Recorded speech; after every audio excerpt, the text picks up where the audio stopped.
already off to a good. Are we live? I think we're live. Hello? Because we're live. We are live. Hey, we're off to a hot start.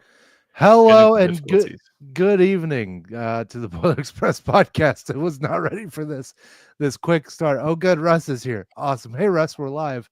I caught all that from the background. That was great. Well executed. Welcome to the Boiler Express podcast. Hey, we don't have just one, not two, not three, but four of the Boilermaker and a half Express podcast.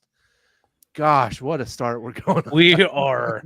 It is a train Plus we wreck. have our silent partner here in the comments, so it's a good night. Oh, glad Nick could be here for once. Our silent partner is one way to put it. No, boys, happy to be back. Silent. Happy to see all of your handsome mugs and beautiful voices. And I know, I said in the last podcast, Frank has been traveling the world like Anthony Bourdain. Chris, selfishly had children. Yeah. I don't know, what the hell. And then three of them. What was he thinking? Russ just moves very slow. And yeah, but we're here and we're alive and we're well. Everybody, how we doing? How's things? Things are good, man. Things are good. We got some great news yesterday, which I'm sure we'll talk about here in just a minute. I think we will. As you can see at the bottom of the screen, there's Russ holding a Braden please stay sign. And guess not what? edited at all. That was actually the sign I held at the Virginia Tech game. Yeah. That's one of my favorite clips we've ever done. But Braden Smith is staying as a Boilermaker. There were rumors that he was going to Kentucky, and then I think he realized Kentucky's not a fun place. So he's staying here in God's country. I know there was a Kentucky fan account that said a few weeks ago, this time tomorrow, Braden will be in the portal and he's going to come to Kentucky. And then I quote tweeted and I said, that guy must be the boiler burner of Kentucky sports. Got him. So, in all fairness, he left himself an out because he made that statement or that tweet on April 1st. Yes. So now, but let's be fair though. I mean, they were talking about it for weeks, through the Big Ten tournament. They had been talking. That's the thing that's driving me crazy is now all these Kentucky fans are coming out of the woodworks and they're saying, "Hey, we never really wanted Braden Smith." Russ, you live in Kentucky, or you basically live in Kentucky. You live on the border. I live in Kentucky. It was talked about on Kentucky sports radio. Mm-hmm. They were talking about how Braden Smith to Kentucky is effectively a lock. How well he was going to fit into Mark Pope's system, all these things. And now, I mean, all day today I've been arguing, don't know why I do this, been arguing with Kentucky fans who claim they're the Dan Dakich. They're the Dan Dakich of Kentucky. How dare you speak that man's name? Yeah, one of the few Kentucky fans I actually trust and worked with in the past. He's the guy that told me we were getting Braum before Braum came to Louisville. Told me in 2021 you guys are gonna make it a Final Four in the next 4 years, guarantee it. Put your house on it. This just in Russ's boiler burner. He's pretty level headed on most things as far as Kentucky fans go. And he was like, "Dude, I think we're getting Braden." And I was like, that's when I started to melt down in our group chat. And I was like, "Dude, if he leaves, No, but on that same aspect though, there's something to be said, and Braden should be commended for staying, getting all the money thrown at him and all this other stuff for him to stay and see allegedly reportedly thrown at him. Yeah. Yes, I had heard Kentucky threw $4 million or Kansas threw $4 million. Ooh. And maybe Kentucky was 4.5 or 3.5.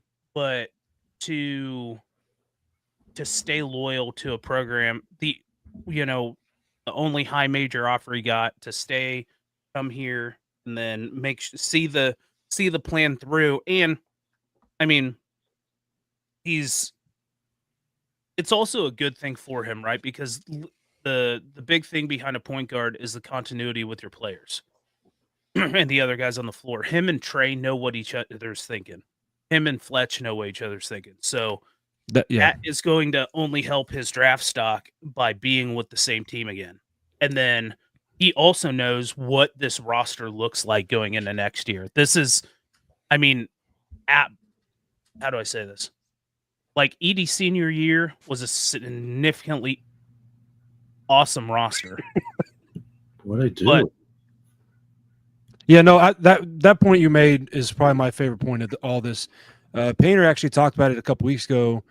It was either just before the Houston game or after the Houston game when he's talking about the portal and the way people use it and whether they should or shouldn't or whatever. And he basically said, if you're an NBA prospect, right, you plan on going to the NBA and making money in the NBA, wait to make your money then. Stay where you're at, continue to develop, because if he goes to senior year and goes someplace like a Kentucky or anybody else that takes him, they probably took a lot of other new pieces, right? And so there's a lot of variables there that could go any one of many directions. And Frank knows this as much as anybody. The NBA, draft market and the predictions of who's going to be lottery pick, who's going to be first, it's always fluctuating. And you have a bad senior year at a high profile school like a Kentucky or even like a Kansas, that could tank your draft stock. Yeah. You come back to Purdue and win a national championship or at least make a Final Four. I mean, that does a lot more for your draft stock than going somewhere and taking a shot. 100%. So purely hypothetical question. There's no wrong, or it's not a hypothetical question. It's a question for a little bit of discussion here. There's no right or wrong answer, but who leaves a bigger legacy at Purdue? Braden Smith or Carson Edwards? We'll start there. Ooh. Braden Smith. Braden Smith. Yeah, I'd say Braden. Just this decision alone. Yeah. Well, Yeah. not even just this decision, but I think like he's going to lead as the all-time assist leader. Here he is. Like he's going to add to it and make a record that's never going to be touched. yeah, and Nobody asked you, Nick. Go to bed.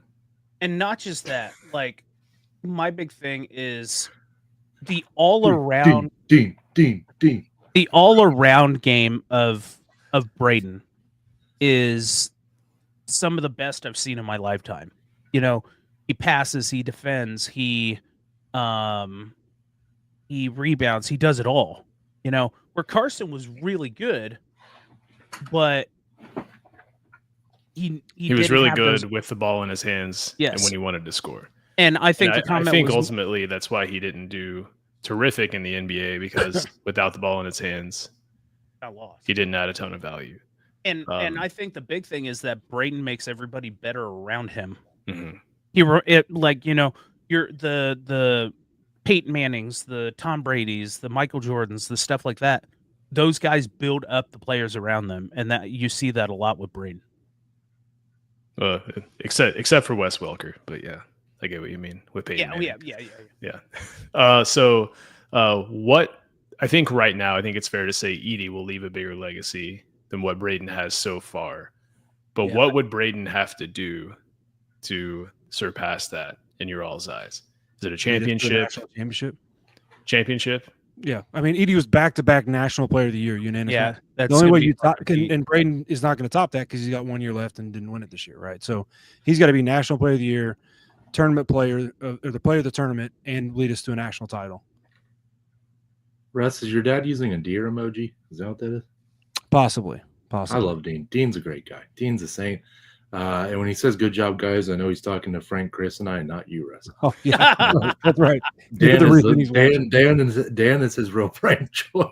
Oh my Lord! Whoa, it is going to hell in a hell. Love you, Dean. Dylan, make sure the Shure is activated again. You sound like you're on a regular. Yeah.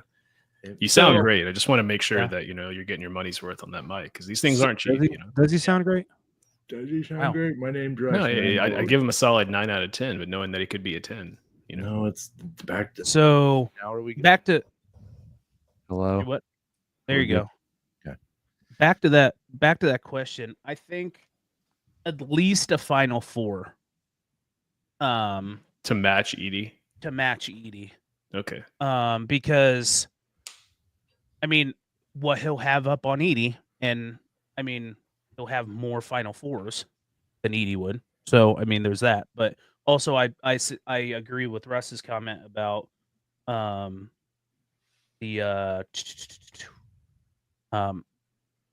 mean, and this comment sidetracked me. Braden's going to be preseason National Player of the Year.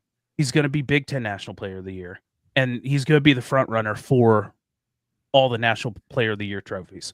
I think I will be befuddled because I can't think of anybody in that next group of potential National Player of the Year people that really is gonna push Braden. Like this year was tough. You had Cooper Flagg, you had Brom Broom from Auburn. You had, so I think this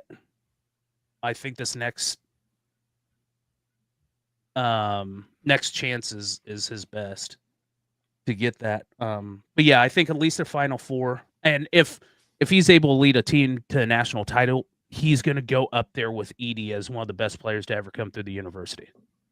Retire 3 is what I would say. So how do you honestly? I wouldn't be about surprised. How do you all feel about all the hype we're getting right now?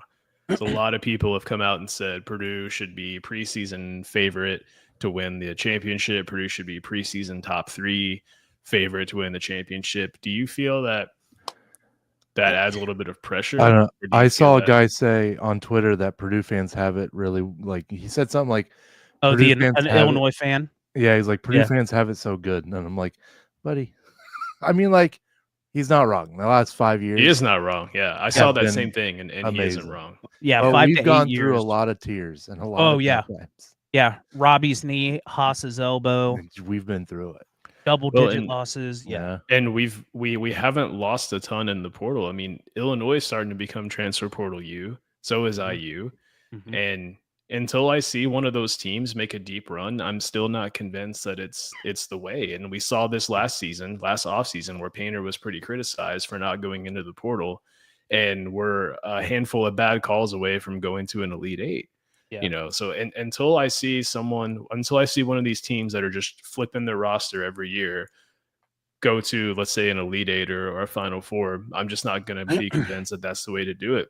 Brad Underwood, he's made it past the second weekend once. Yeah. I'm going to In start calling 8 him years? second weekend Brad. Yeah. Yeah. Second weekend Brad is what I'm going to start calling him until he does it. But he is right. We have been really lucky. Yeah, we've lost Cam Heidi, who went to Texas, if it hasn't been said. We lost Miles Colvin, who went to Wake Forest, if it hasn't been said. In the thumbnail here in the bottom, we have an image of his father, who's kind of stirred up some drama a little bit.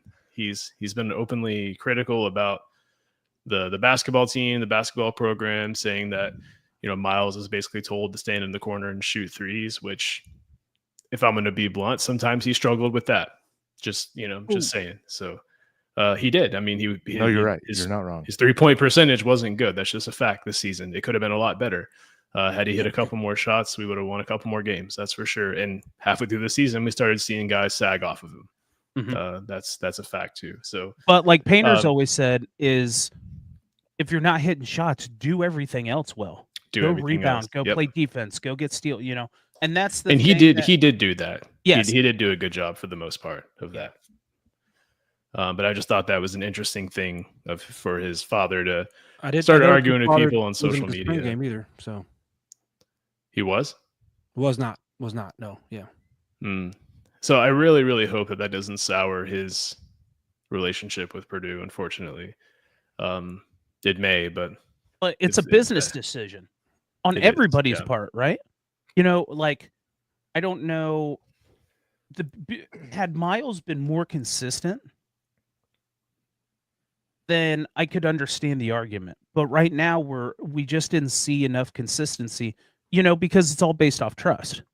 Do you put Miles in, who's inconsistent, or put Cam in, who the last 10 games of the regular season, going through the Big Ten tournament and into the NCAA tournament, was really good. He played really good basketball, and I was really sad to see him leave. Yeah, he seemed like the only person on the team who wanted to get rebounds. Yeah. In the tournament there toward the end. Yeah, I'm sad to see both those guys go. Yeah, I am too. A lot of potential there. But we've brought in Clough, and then there's a lot of rumors swirling around. There's been some people monitoring Instagram accounts, people monitoring Twitter accounts, but Omer Mayer, who is a European player and a guy who's getting a lot of NBA attention already. Through the rumor mill, it seems like he's coming to Purdue. We don't know that for a fact yet. But some people whose opinions carry some weight have said that he's coming to Purdue. He's a point guard, which I think is interesting because it sounds like this kid has potential to be maybe a 2-and-done type of player, maybe even a 1-and-done. And so to come to a school that has, the front runner for National Player of the Year, who is a point guard, to me seems like an interesting decision. But that being said, I trust Painter. I trust there's a good plan there. But Are you guys surprised that we're trying to get a big time point guard in the portal right now? Given that we have CJ Cox, we still have Jakari Harris, we have Antoine West, who's kind of a combo guard coming in next season. But it just seems like a position, in my opinion, that we're a little heavy at right now. Well, it's not normally Painter's go-to have a freshman start at point guard. So you would think he'd Braden, want though. kind of a succession. Yeah, that's what I'm saying. Of course, Braden's going to go down as the greatest point guard in Purdue history, so that it makes sense he started as freshman. But that's not normally Painter's go-to. So it makes sense for him to want to get several guys in the building to get some experience to be able to then take over next year and be at the helm for 2, 3, however many years, depending on who it is, whether it's, CJ Cox for the next couple of years or it's player like Mayer for the next 3 years, something like that. Like, it makes sense to get somebody in the building now that will take over Braden, not try to plan on getting that guy next year. And this might that be a makes sense. setup to fill that 2 spot after Fletch leaves next year.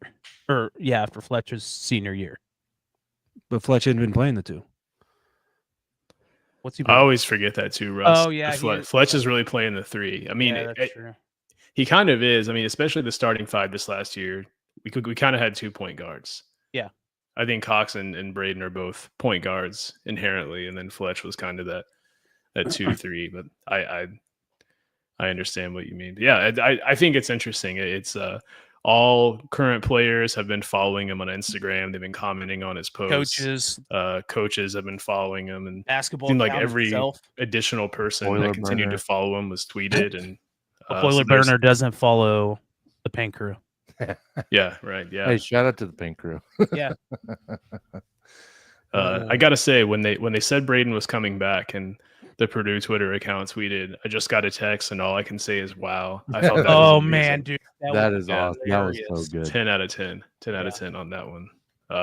That was Yeah, perfect. that's really the big news on the basketball front. Football.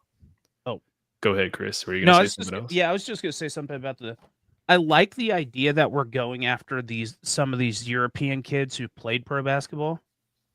Because I think that adds an extra wrinkle to a system that's already really good, right? They know the commitment, they know what it's like to play pro ball, even if it's in Europe.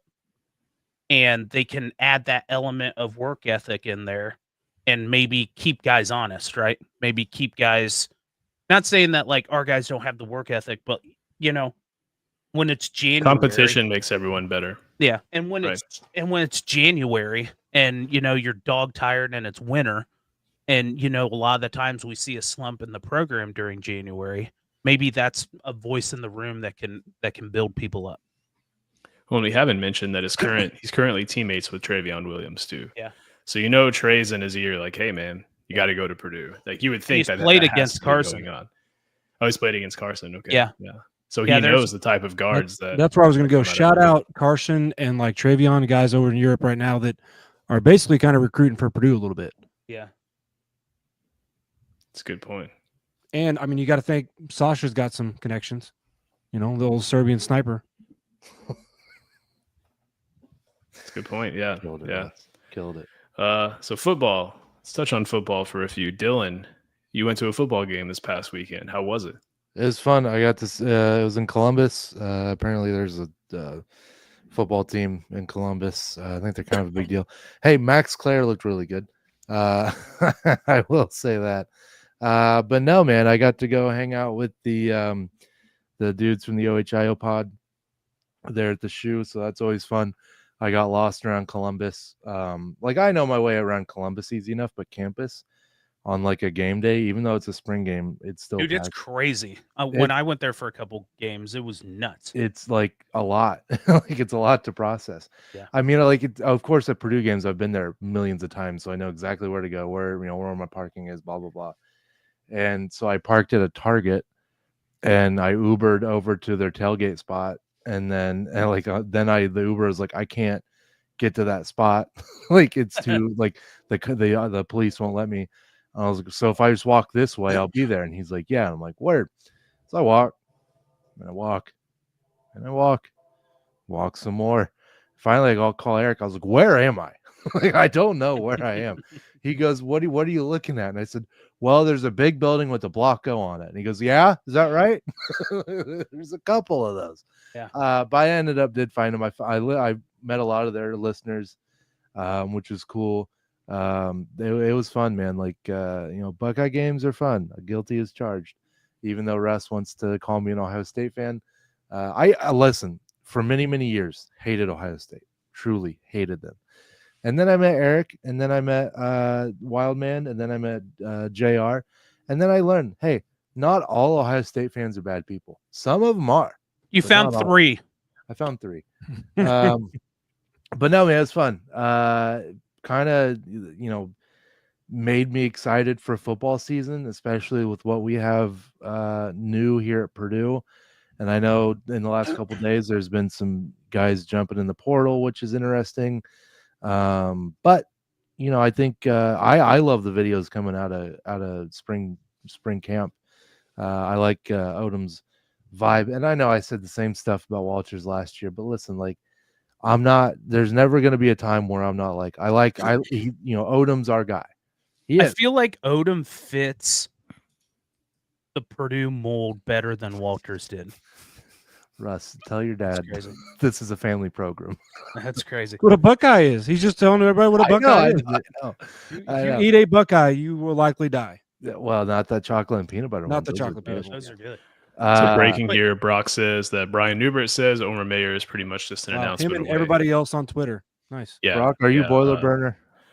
That's yeah, crazy. so we're all sitting around waiting for that one. Fingers crossed. Yeah. But I hope that's true. I do hope that's true. But back on task here. I feel like Odom fits the Purdue mold. He reminds me of a Tiller, a Danny Hope, a Brom, kind of just a lunch pail guy who just comes in and goes to work. I mean, he said he was going to rank tenderloins, for God's sakes. Like, he had me sold there. I want to get it. I want to get his cardiovascular health checked out though, just to make sure. Because like if he's gonna coach, I don't want him. I don't want him keeling over on the side. I don't want him pulling a Gary Kubiak. Right? Does anyone remember that? Oh man, I forgot about. I know people who were at that game. Yeah. Wow. He just had a heart attack on the sidelines. Yeah. But I've compared him to like Walters, where like Walters was heavy on socials. He would get a recruit, and he did the famous, the infamous now, video from his car, and you don't see Barry really. I don't know. Are we friends? Can I call him on first name basis? You don't see Odom really do that. Barry, yeah, and he's a blue collar like Doug and Angie Lotta, cool. So you having a stroke? Sort of. But he's like very, doesn't tweet. He isn't really in the media. He's not really saying much. He's kind of just putting his nose to the grindstone and getting to work, which I like. But yeah, no, I think him giving Ethan Trent a scholarship kind of got the waterworks going. I'm lucky to know Ethan. I'm lucky to be friends with him and his parents, who are incredible. And I was at work, I was at school, and was scrolling during class. Oops. And I saw the video pop up, and I'm like at my desk in a little waterworks, and the kid's like, "Are you okay, Mr. Kuhn? Okay?" And I'm like, "Yeah, I'm fine. Just don't worry about it. And do your work." Did Ohio State lose a football game, Dylan? Shut up, Mr. Dylan. Go to bed. I do take his Geritol, so he's getting all up. There, I know, right? He's actually lively tonight. There actually is a Purdue flag in the classroom. Thank you very much. Yeah, there is. We've seen pictures. Yeah, I don't think they have to harm you if you didn't have. Well, I don't know if any of you all saw this, but there was an interview with Devin Mockabee after the spring game. And to call it a spring game isn't accurate. It's more of like an open practice. But they asked Devin Mockabee, like, what's different right now? And his response was, we've never been more connected as a team, and we've never been more on the same page as a team, which I thought was, there's no way around it. It was kind of a jab, right? Kind of a jab at Walters. But then I don't know if you guys saw today, someone interviewed Dylan Thieneman, and they were like, what was it about Oregon? And he said it was something about the scheme, the coaches, the development, and just like, or the Ferrari leather seats in the meeting rooms. I don't necessarily know if that was a jab at Ryan White. It may have been. Who knows? But a lot of people on social media were angry about that, but it's like he came from a 1-11 team, you know. And to be fair, like, are they supposed to say something negative? Like, actually, it was better last year. You know, like it's anything they say positive, people could say, "Oh, he's taking a shot at last year. He's taking a shot." No, it's like, no. What are you supposed to do? It's pretty much the same. Just still same That's a good oblong point. brown ball with the laces on it. Just same thing. Like, Russ. Jeez. You know, if someone said that, I would love that. I would. It's like, you remember when Sanusi Kane used to thank his parents for his genetics? I love that answer. Like when they'd like talk about like a great play that he made, and he's like, honestly, I just have to thank my parents for the genetics they gave me. And it's like, man, like he gets it. He really gets it. Because like it doesn't matter. You can work just as hard as him, but if you don't have the starting point, and that being the genes that he has, like you're never gonna get there. So Russ, what do you think? What do you think Dean for genetic wise? well, so I actually look a lot like he did when he was my age. So That's you a can't shot like at him and Dean. hate me. Like, Poor I mean, Dean. I gotta meet Dean. You gotta bring him to a game next year. I usually I try to get to a game once a year. So it's You been gotta maybe meet a year or Dino. two, but Dino yeah. and I are gonna be. I already got a nickname for him, Dino. Like we're gonna be best friends. that's just naturally the way that'll unfold too. Hey Dean, my email, okay, is dcoon7474 on the at podcast. gmail.com. If you could send me any embarrassing photos of Russ, I greatly appreciate it. Thank you, sir. Dylan's gonna get all sorts of unsolicited emails now. Dean, just email me, man. We'll chat. We'll make fun of Russ. Yeah. Yeah, no, I said that's like my email that I use for like, accounts at stores and whatnot, like that I never look at. So we're okay. I had to think. I was like, which one do I use the least? Anyway, yeah, Nick says bold to put it out there. Listen, we need Boiler Express emails. That'd be kind of cool. Yeah, it would be. That would make I'll see what that'll take to make that happen. But don't we need a website then? I don't know how much of the spring game you all saw. I didn't see much. It wasn't on TV that I could find. Yeah. Sir, I it saw was some not a spring clips. game. It was a spring showcase. Right, Yeah, spring. I we'll want to call call it it a spring game. It was an open practice. From the few clips that we were able to see, what stood out to you guys, if anything? I will say this, that, and I might try not to get on a soapbox here. Oh. But Tom Deinhardt has seemed to really go after the Purdue quarterbacks for It's pretty some negative lately. unknown reason. And I was looking at some of the catches that were made, and those were dimes in pretty close coverage.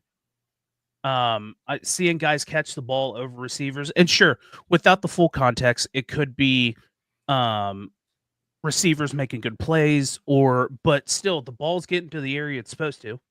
And and at the same time, it's the freaking spring with a new coach. Breach. Can I try to manifest something? Oh. Go ahead. Can I try to manifest something? You guys go back a few basketball off seasons ago, 3 to be exact. Do you remember what one of the lines about the Purdue basketball team was? I don't remember what I had for breakfast. So no. We don't have a point guard. Who's going to be the point guard? What's going to happen? Somebody took it personally, and now he's going to go down as the best point guard in Purdue history. I'm not saying we got a quarterback like that on the roster, but quarterbacks, I know all the Purdue quarterbacks are watching this show. Y'all put that stuff on your bulletin board and go prove Tom wrong and take that starting job and take us to the Big Ten. But we don't know what Malachi could do. I'm super hyped on his ability, but also they've been probably looking at tape, but still, it's only 4 months of trying to learn the offense. No, absolutely not. We're not getting Nico, Nick, you psychopath. Yeah, Nick, go to bed. Nick says get Nico and upset Tennessee fans. I mean, that would be hilarious. I don't think that would upset Tennessee. I think they'd probably have a good riddance attitude. Yeah, a lot of Tennessee fans, the ones that I know. I like Heupel's. Yeah, I like his response to it. Like, yeah, no one's bigger than the power T. Like, yeah. You're not gonna come. It kind of gave me like a Painter feel. Not that I'm like comparing Heupel to Painter. Right. Like, not even. I Close. do like Heupel. That's exactly what you're doing. I'll be honest. I don't mind him. My big takeaway from the Music City Bowl was, and I told Boiler Dad this at the game, is I like his strut. Like he's got this I have a big gut strut. and he does it the entire game. Not think that's where you're going with that. No, You know who the real hero We is also in that know whole that. situation? The real hero is Dan Lanning in that situation, in my opinion. Hmm. He was the one to call Josh Heupel and let him know what was going on. Oh yeah, that's true. Ah. Yeah, I didn't think about that. Yeah. So But yeah, good on him. so I think, and I've liked Deinhardt. I mean, but it just seems in the last year, maybe, he's been a little overly critical, and he has a hard on for the quarterbacks for some reason. And he's like all No, he has the about opposite of a hard on. He's you want- don't. I mean, you're not he's- tracking on the. He's saying we need to go to the portal. That's Yeah. what he said today. He said we need to go to the portal. And I'm mean- like he said And- we need some fresh meat in that room. God, Need some- family program, fellas. used to be. Yeah. God, the but first no, pod back and look at this show. These just Yeah. aren't doing it for me.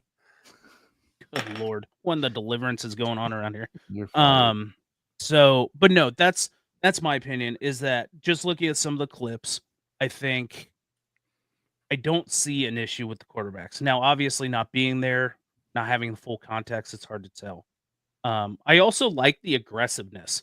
It looked like DBs and wide receivers were getting after it. The line was getting after it. It just looked like it was some good football out there. But again, we won't know. Yeah, I'll be not to take a shot at last year's team. I know we just talked about that earlier with some of these comments about the previous coaching staff.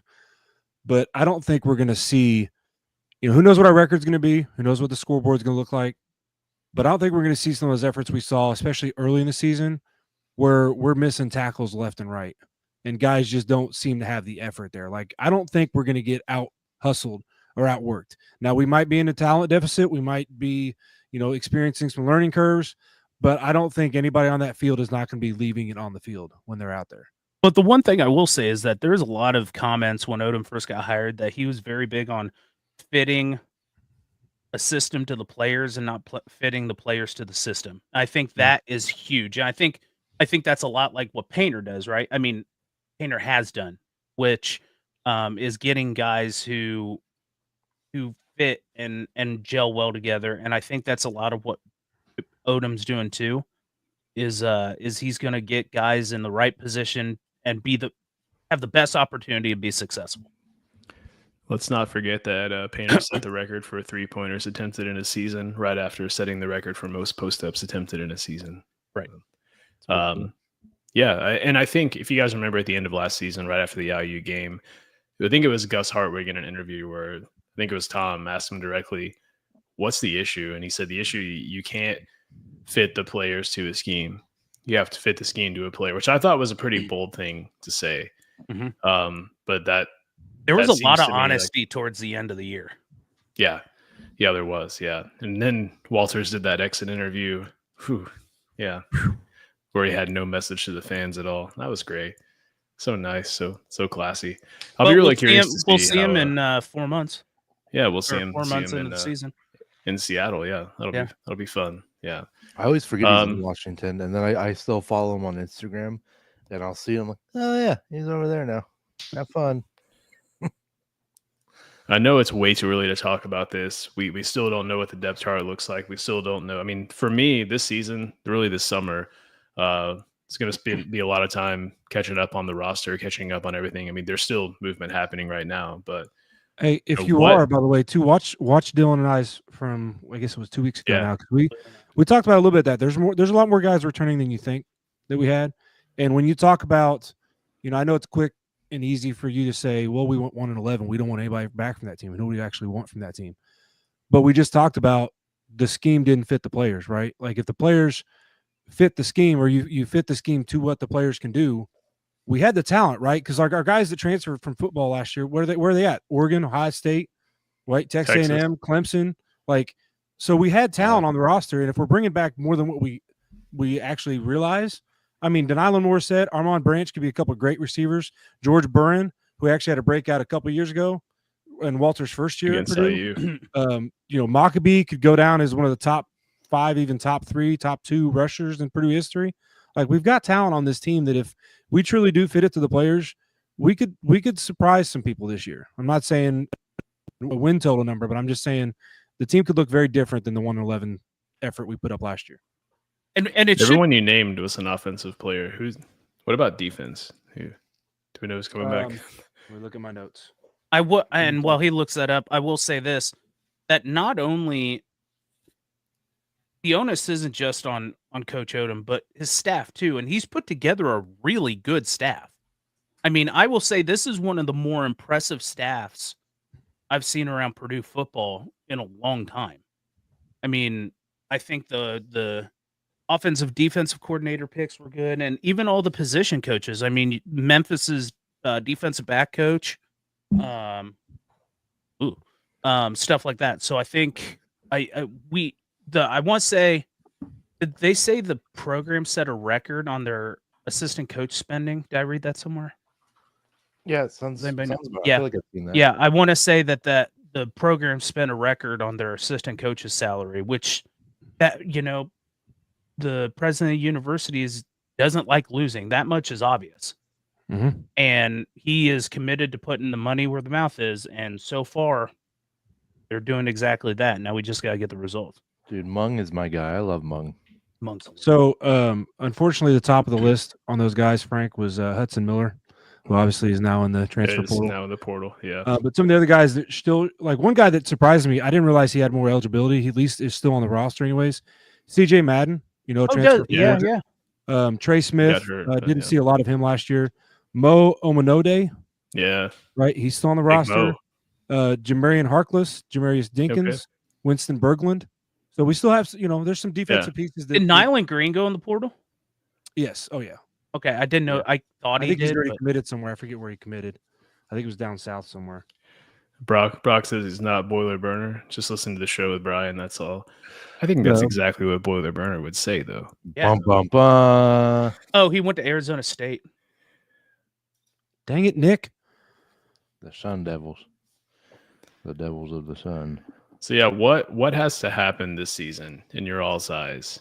Like what national championship? Let's say overall record. Gotta not go 1-11. Yeah, Okay. Yeah, absolutely. So 2-10. Are you happy with that? I mean, no. It depends on how the games go. The reason 1-11 went south so quickly last year was because we lost games in a historically bad way. Like I don't think we could have ever imagined losing some of those games the way we lost them. Walter set records that I hope will never be broken. Yeah. I mean, 66-7 loss and then the IU loss. But, I think you guys remember before the Wisconsin game, I listened to a Wisconsin podcast and they were talking about Purdue as kind of a get-right game. And they were saying things like, oh, don't be surprised if you see third and fourth string players in the second half and we rest our starters. And I took that as a pretty big sign of disrespect. And then what happened in that game? I mean, we lost by 40 plus. Mm-hmm. So I think you're right, Russ. I think had all the games gone like Michigan State, maybe it'd be a little bit different. But so let's say we're competitive in every game, and Purdue has a tough schedule this season. It doesn't get any easier from last season. But if we're competitive in every game and we go 4-8, are you happy? Absolutely. Oh yeah. I just want to see progress, right? I don't want to see the same garbage that we saw last year. And if we go bowling by any friggin' luck, then extend Odom because something's worked, Sure, would I like to have an opportunity like Signetti at IU and end up just completely turning the program around? Yes, 100%. Oh, dude, I'd be a menace on Twitter. Oh, I would be too. But I'm also realistic. That's kind of a rarity, right? Especially in a program that is kind of as dismantled and had so much turnover from a player personnel perspective. That and our schedule compared to IU's schedule last year. We actually play like good teams and not, Eastern Kentucky for the deaf and blind. Yeah, I mean, that's where their schedule's not their fault though. That's just to point that out. However, they did pay money to not have to play Louisville. So, I was going to say, so that it's they did do that. Yeah, yeah, and the schedule's not their fault. I 100% agree with that fact. But we have seen with the the college football playoff committee that it is not like the NCAA tournament. Like it doesn't matter who you play. All they want to see is what that record is. Yep, that's it. And then that's why we're starting This to year, see teams. they didn't who care see- 2 years ago when Florida State was undefeated, but this year, Agreed. Yeah. Also, But now that's why we're starting to see teams who legitimately want to contend for a championship schedule 3 cupcake. I mean, the SEC, they play 1 fewer conference game than the Big Ten does. Yeah. It's crazy. It's crazy. Alabama, towards the end of the year, you see Alabama playing like Chattanooga and stuff. Chattanooga. yeah, before- like before week the, 10, you know. Before the Iron Bowl, yeah. Yeah, it's Yeah. like a warm up. Yeah, but like my thing is, and I know it costs a lot of money, but if I'm Bobinski and Odom, I start calling everybody who other than Notre Dame, just because I like the rivalry, and just start waxing those schedules for next year and start doing bye games. well, that's what we did this year. We got Ball State and Southern Illinois to start out. So I would say we should at least be able to double last year's win total, I think. I would hope so. If we Yeah. don't, you're going to have to start going to parking garages because I'm going to jump. Mm-hmm. Yeah, so Ball State, Southern Illinois to start the season. Wow, Then USC at home, which who knows? Who you knows? know? That team is Who that. knows? Yeah, that team is so. But Isn't- just looking through the schedule, plucking out some realistically winnable games, I would say that's one of them, right? That's there. There's a chance Purdue wins that game. There's a chance Purdue beats Illinois at home. There's a chance Purdue wins at Northwestern. There's a chance Purdue beats Rutgers at home. There's a chance Purdue beats IU at home. I'm not so convinced Signetti's gonna do what he did last year. Maybe he does. Who knows? But there's a chance. Don't feel great about Ohio State or Michigan. We don't play Ohio State. Yeah, Michigan. Yeah, we don't play Ohio State. Minnesota, maybe. Yeah. Why do I see Michigan on my schedule or Ohio State on my schedule? we do play. Oh, we do play Ohio Yeah, we State. do. Yeah, I'm they're glad. back to back, Michigan and Ohio State. That'll be fun. That'll be a fun couple of weeks. Yeah, Yeah, because the OHIO boys are going to come up for that one. They said so. Oh, yeah. awesome. Start taking stock in whiskey because I'm going to need it. Man, that's the Yeah. day after Purdue plays Alabama. I don't know if I'll buy a Uh, ticket, but I'm gonna have to come up. They're gonna come over for that. I'll have to at least crash the tailgate. Yeah, we need to. They do like a really fun like fan tailgate, and not that we have many fans, but we need to do one of those. I think USC could be a game I might take my dad to there, Dylan, if you want a heads up. That would be cool. I think it'd be kind of cool to see USC in person, regardless of how our season's going. I wanna got to meet- work the Ohio State game. I got to meet Dean. Dean the Dream. Okay, back on task. Yeah. Well, Yeah, I know that's- some of us have a hard stop here at 10. So, what else do we want to talk about before we sign off here? I missed you, boys. Anything It we was good to haven't- have everyone Yeah. back. No, I'm glad that it I has been good. existed. And Yeah, Damon. uh, Damon's busy, yeah. but I Yeah. wish he was here. Yep. Miss you, Yeah. Damon. So one thing we haven't talked about is Painter's. Yeah. Painter's got a big bag of money here. I don't think Painter's been stubborn with the transfer portal. Painter's used the portal for a long time, actually, but it's always been like one guy. Mhm. But are we seeing a little bit of a shift in Painter? It's one thing I want to ask you before we sign off. Because he went after Clough hard. Ask that one more time. Sorry, I wasn't really. paying Yeah, so are we seeing a shift in the way Painter's approaching his roster?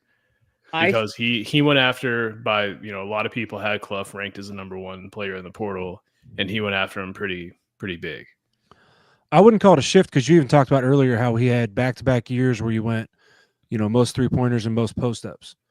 So I don't think him adapting the way he coaches and the way he builds his roster, he's always looked for what do I need? Where do I go get it? The transfer portal just opened up more now, as it also times up with him needing a lot of things from the portal.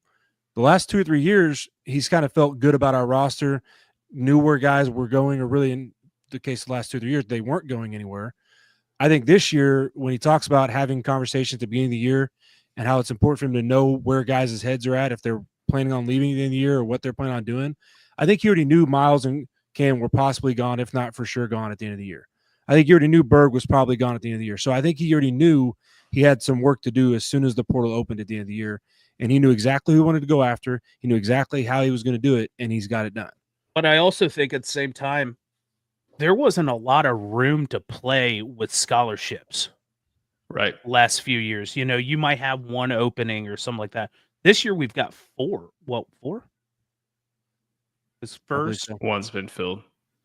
Waddell, Berg. Oh, 5. Yeah, but one's been filled, But and then we one's have been a filled, so freshman. we have One 4 worse. left. Yeah, Well, then no, we have and one we have coming a in. and we have a freshman, so there's 3 Yeah, left. so 3. But I mean, he could go out there and just get after it. But to me, I will say this year, with going after this Mayer kid and Clough, that Painter seems like he's pushing all the chips to the center of the table. Somebody on Twitter said Purdue's figured out the portal, and we'd all should be terrified. Yeah. And I think Yeah. Painter's willing to spend the money. Some parts of me wonders if he was, I don't want to say stuck in his ways, because he wasn't. He got guys like Jenkins and Lance Jones and Boudreaux and stuff like that, and I understand that. But Boudreaux. yeah, some of them, Goat. yeah, some of it makes me wonder if he's just accepted that this is the way forward, and now we gotta play it, and he's going all in. And I think this year's team, he realizes what we're bringing back. We're bringing back 95% of the offensive production. It's a big deal. Like, there's an opportunity. We're in the best position that we've been in, other than Edie's senior year, to get to a national title game and win it. I think we're in a better position. I in my didn't opinion. want I to think we have disrespect that yeah. team, but Yeah, and I don't know if I'm like you guys or not, but I don't really care so much who the rest of the signings are in the transfer portal. I think Clough was the big one, because what was our biggest issue this year, really? Rebounding. yes, And we went and got the most efficient offensive rebounder and like the second or third most efficient defensive rebounder. It's flipped. He's number 1 in defensive rebounding and top 5 offensive. Yeah. So and the guy's just a mountain of a man too. You know. yeah. So to me, we shored up our biggest need, and whoever we add now is just gravy. But I don't think they're as key as what Clough is going to be. and I Anyway. totally agree with that. And I think, but I really think that this Mayer kid has an opportunity to be super solid. Hey, Chris, speak into your mic. Oh, sorry. I was reading the stats. I think Mayer's really got an opportunity to be super. I'll tell you what. Go to bed. These you mics are good. They automatically adjust volume. So Russ just bet. That was so good. Russ, that was I'll give you. I hate it here. Yeah, I agree. I think it's a great deal. No, but I think getting Clough was good, and I think Mayer's going to be a good addition too. I mean, he shoots 41% from the floor, which that can't be right. Something's not right there. But he's a good passer. We'll put it that way. He passes good. Which I think will be super important and helpful. Well, boys, like Frank At that alluded time. to, it is 10 p.m. and we have day jobs. We don't make a living off this podcast, believe it or But not. if you we're guys almost want there. to, We're almost there. We're just there. It's like ESPN, the Boiler Express podcast. We're right there. But boys, it was good to get back in the saddle with you gentlemen. Hopefully we can make this a weekly thing. We thank you all for bearing with us. You know, Russ and I have been carrying this program on our backs for too long, and it's about time we've gotten some help. and you can't do that for Russ because he's already got back problems. Yeah, he's already like 89. The old bastard. Just an old son of a gun. So it's good to be back. This program tonight was brought to you by Boiler Burners Hopes and Dreams, which are all crushed. So we hope you all have a wonderful night. We love yins, and boiler up, hammer down, hail Purdue.